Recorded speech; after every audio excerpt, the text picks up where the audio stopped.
ചെന്നൈ തിരുവള്ളൂരിൽ മദ്യപാനത്തിനിടെ ഉണ്ടായ തർക്കത്തെ തുടർന്ന് 2 യുവാക്കളെ സുഹൃത്തുക്കൾ അടിച്ച് കൊന്ന് കുഴിച്ചു മൂടി. തിരുവള്ളൂർ ജില്ലയിലെ ഉത്തുകോട്ടയിലാണ് സംഭവം.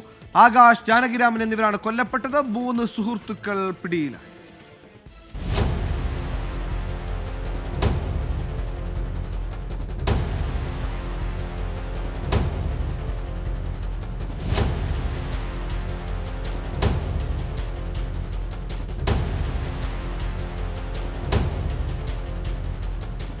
കഴിഞ്ഞ 18-ാം തീയതി വീട്ടിൽ നിന്നിറങ്ങിയ 18-കാരനായ ആകാശിനെയും 20-കാരനായ ജാനകിരാമനെയും പിന്നീട് ആരും കണ്ടിരുന്നില്ല.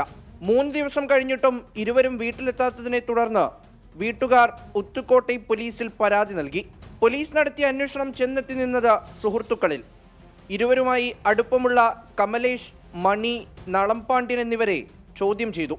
പിന്നാലെ തങ്ങൾ ആകാശിനെയും ജാനകിരാമനെയും കൊലപ്പെടുത്തിയെന്ന് സമ്മതിച്ച് നളംപാണ്ഡ്യൻ തിരുവള്ളൂർ കോടതിയിൽ കീഴടങ്ങി. മദ്യപാനത്തിനിടെയുണ്ടായ വഴക്കിനെ തുടർന്നായിരുന്നു കൊലപാതകം. ഇരുവരും മരിച്ചതറിഞ്ഞതോടെ തൊട്ടടുത്ത സർക്കാർ ഭൂമിയിൽ കുഴിച്ചിട്ടു. ഒന്നും സംഭവിക്കാത്തതുപോലെ കൊല്ലപ്പെട്ടവരുടെ കുടുംബാംഗങ്ങളോട് പോലും പ്രതികൾ സംസാരിച്ചു.